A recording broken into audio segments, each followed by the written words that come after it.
My man baby of a boss needs me to adopt her. Update. The first thing I did was to sit down with my husband and explain the whole thing to him. I wanted him to know that I was going to start setting limits with Wanda, and that part of the limit setting would involve casting him in the role of a hopeless romantic who insists on lots of couples only time.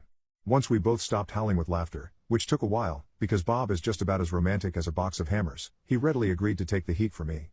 He's a good guy, so when I put in my vacation request for this summer and Wanda asked archly, and where are we going this year, I chuckled ruefully and said, Bob is such a romantic that he insists on us taking a mini-moon together every year and he doesn't want anyone to know where we're going, even our kids. She pushed a little, even to the point of saying she could easily take that same week off, but I basically took the approach of treating it as a joke, which worked quite well. Then of course the pandemic came along and we had to cancel our plans, but if it worked once, it'll work again. When I started planning a ticket purchase for an autumn concert series that Bob and I always attend with friends, one that Wanda also likes and used to attend with her sister who moved out of state, I offered to include her for the one performance that we take a large group to. She immediately replied, yes, I'll go with you for that one, and then you can go with me to all the rest, to which I responded, oh, the rest of the series are dates for Bob and me, such a romantic old guy he is, still wanting to go out on dates with his wife.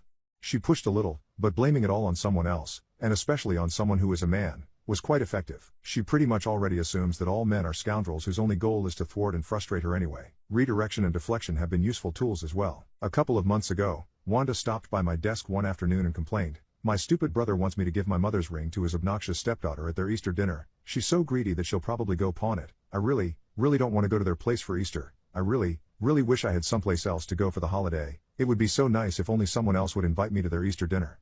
I just replied, hey, did you hear that Ferguson Legal sent back his edits on that policy document we drafted on llama herding? He completely changed the meaning of the middle section, and will be in violation of the llama management ordinance if the guidance is released that way.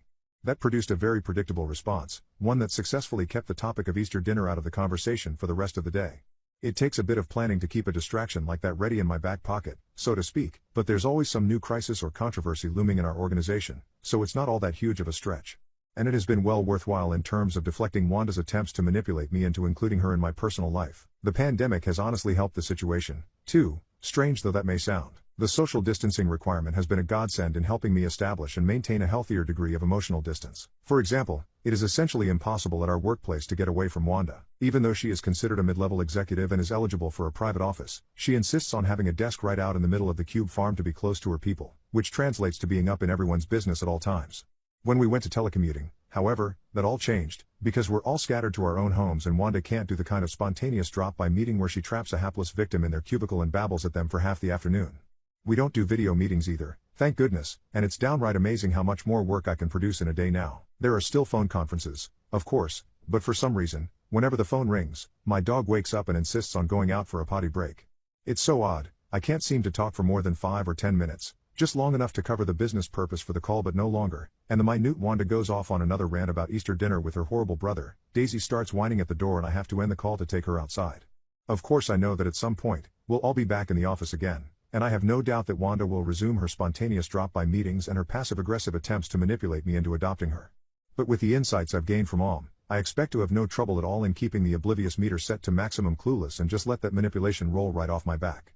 3 years later, about a year after we returned to hybrid work, Wanda's sister was diagnosed with a serious illness. The sister's husband and adult children were struggling with caregiving, plus Wanda was in a tizzy because she was so far away, so she took early retirement last fall, sold her house, and moved to the city where her sister lives. I still occasionally hear from her. I mostly let the calls go to voicemail nowadays, and then reply by email a day or two later. I keep my tone friendly but not solicitous, and I maintain hard limits on what I share about myself and my family. I am fully aware that I don't have to interact with her at all, but I genuinely feel sorry for her. While I can't solve her problems, I can be kind, and ultimately I think the world would be a better place if more of us brought kindness to our interactions with others. When staying in a hotel room, what did you find that you weren't supposed to see? I live in Louisiana and at the time I was living in Jefferson Parish, Gretna, Louisiana. I was working for a little hole-in-the-wall motel and I was employed there for a little over 7 years. In all my time there you wouldn't believe the stories that I can tell you. I started off as a housekeeper there, so my duties were to go around and make sure everyone was out the rooms by checkout time so that I can start cleaning them. Checkout time was for 12 p.m. so I would make my rounds at 11:30 a.m. just to remind the guests that they had to be out by 12 p.m. no later than 12:15 p.m. or they would not get their key deposit back. So I get to this one room, I knock a few times and I yell housekeeping but no one answers the door. I still had some rooms to check on so I figured I would circle back and try that room again after I finished checking the rest of the rooms. It was going to be a really busy day because it was the day after Mardi Gras. For those of you who doesn't know what that is, it's a tradition we have here in New Orleans. We have parades with all kinds of beautiful floats throwing beads, cups, food, stuffed animals etc. and people stand in the streets catching everything they can and also lots of food and alcohol. And we were full to the max, no rooms vacant.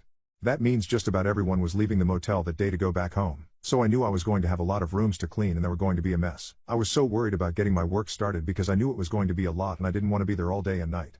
So I started cleaning. I was so busy running back and forth cleaning and doing the laundry that I totally forgot about that one room that didn't answer. Now it's almost 4 p.m. and I get a call on my walkie-talkie radio and it's the front desk. Front desk, hey, what's going on with room 102? They haven't checked out yet. Me thinking to myself, oh shit, I forgot I'm going check now. So I stop what I'm doing and I go up to room 102 and I proceed to knock and yell housekeeping. It's way past checkout time and you need to go to the office. I waited a minute, no answer. I knock and yell again, housekeeping, please open the door. Still no answer. So I knock one more time and yell, housekeeping, if you don't open the door I'm coming in. I waited a few and no answer, so I get my master key out and try to open the door. At that time we had chain locks on the inside of the doors for a little more security. Well, when I opened this door the chain was attached so I could only open it wide enough for maybe an arm could fit through. The room was pitch black, I could barely see anything inside. I yell, housekeeping, anybody inside, it's time for you to come out the room. No one answers. But I know someone is in the room because the chain lock was attached and you could only do that by someone being inside. So I go get a flashlight and return to the room. I open the door and flash the light inside. So the way the room is set up in the little space that the door would open I could only see a piece of the bed and a dresser. As I put the light in the room all I could see is a pair of legs hanging off the side of the bed. I yelled, housekeeping, wake up, it's time to get up. No answer. The legs didn't even budge. I yelled a few more times and nothing. So I managed to kinda squeeze in the door a little more to where I can see a mirror on the wall. I flash the light on the mirror. Now I can the whole bed through the mirror and I can see a man laying across the bed. I yell a few more times to try and get his attention and wake him up but nothing. By this time it was getting late and I still had so much work to do. I'm thinking this man had a good night partying and drinking and was just trying to sleep it off. But I had to get him out the room because the room was already booked for that day by another guest. He's not answering me and I have to get in this room. I thought, well, I can just bust the chain off the door and fix it once I can get this man out the room. So I start pushing on the door 2 or 3 times and the door flies open. The man is laid across the bed butt naked and the room reeked of alcohol. I called out to him from the door a few more times to get up but he didn't budge. So I have to go in because he's not waking up and I have to get him out. As I get closer to him I can see that his chest and stomach is not moving. I'm starting to get scared at this point. I get up to the bed and to my horror the man's skin had patches of purple spots and I touch his knee to try and wake him but he was cold to the touch. I ran so fast out that room. I've never ran so fast in my life. I was so shaken up and my nerves were so bad that I couldn't even press the button on the walkie-talkie to call the front desk.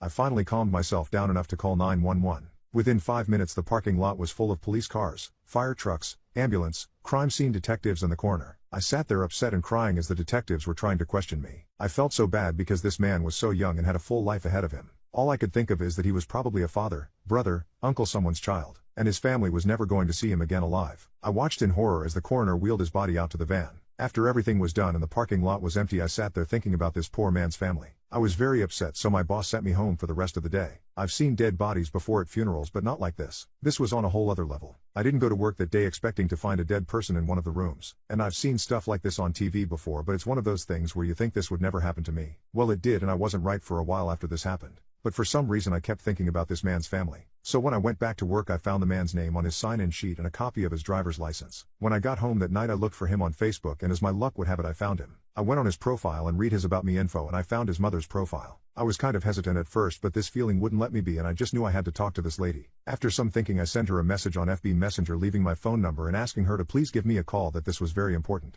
A few days go by and I check the message and I can see that she's seen the message but never replied or called me. So I send one more message and the next day the lady calls me. I started off the conversation by telling her who I was and where I worked. I told her that I was wanting to talk to her because her son had stayed in the motel where I was working. And before I could say anything else she says, oh my god, did he leave something behind? Silly kid, he's always forgetting something. And at that moment my heart shattered into a million pieces because then I knew that this lady didn't even know that her son was no longer alive and that I was going to be the one who had to tell her.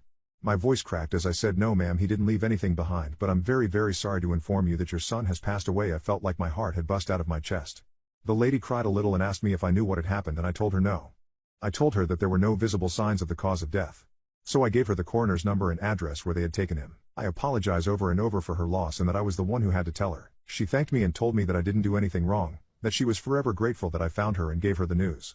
We said our goodbyes and I told her that if she ever needed anything please don't hesitate to call. As soon as we hung up that bad feeling I was having went right away. I don't know what it was but something kept telling me to do something. And I feel in my heart that if I didn't do what I did then this lady would have never gotten the news about her son. She did say that no one called her or even tried to get in touch with her to inform her of anything. So I think I did the right thing. Going back to work after that, it was a scare knocking on doors, and believe me when I tell you that this guy was the first but unfortunately not the last.